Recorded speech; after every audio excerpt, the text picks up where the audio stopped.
بسم اللہ الرحمن الرحیم۔ السلام علیکم۔ ماہر نبوت کی خوشبو کا بیان۔ حضرت انس رضی اللہ تعالیٰ عنہ فرماتے ہیں کہ میں نے مشک اور عنبر وغیرہ کوئی خوشبو اور رسول صلی اللہ علیہ وسلم کی مہک اور خوشبو سے زیادہ خوشبو والی نہ دیکھی۔ جب آپ صلی اللہ علیہ وسلم کسی سے مصافحہ کرتے تو دن بھر اس کے ہاتھوں سے خوشبو آتی۔ جب آپ صلی اللہ علیہ وسلم کسی بچے کے سر پر ہاتھ پھیرتے تو وہ بچہ خوشبو سے پہچانا جاتا کہ آپ صلی اللہ علیہ وسلم نے اس کے سر پر ہاتھ پھیرا ہے، اور جس گلی کوچے سے آپ صلی اللہ علیہ وسلم کا گزر ہوتا وہاں خوشبو سے مہکا جاتا، اور آپ صلی اللہ علیہ وسلم کو تلاش کرنے والا پہچان لیتا تھا کہ آپ صلی اللہ علیہ وسلم اس طرف تشریف لے گئے ہیں۔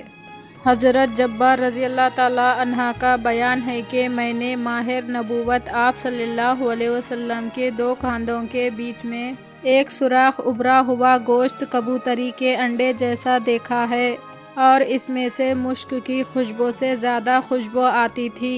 یہودی اور عیسائی لوگ آپ صلی اللہ علیہ وسلم کو نشانیوں سے پہچان لیتے تھے۔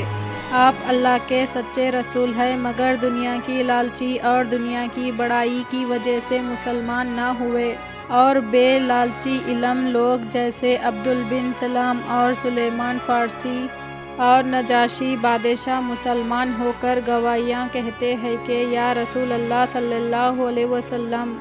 بخاری شریف میں ہے کہ حضرت انس رضی اللہ تعالیٰ عنہ فرمایا کہ رسول اللہ صلی اللہ علیہ وسلم دن کو اکثر میرے گھر آ کر سویا کرتے تھے۔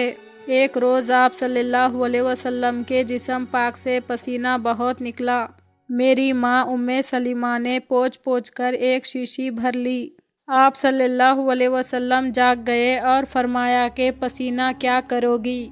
انہوں نے عرض کیا یا رسول اللہ، یہ میری عطر کی شیشی ہے، میں نے اس کو آپ کے پسینے سے اس لیے بھر لی کہ میں اس کو سونگھا کروں گی، کیونکہ آپ کا پسینہ مشک کی خوشبو سے زیادہ خوشبو والا ہے۔ اے عاشقو، درود پڑھو آپ صلی اللہ علیہ وسلم پر اور آپ کی آل پر۔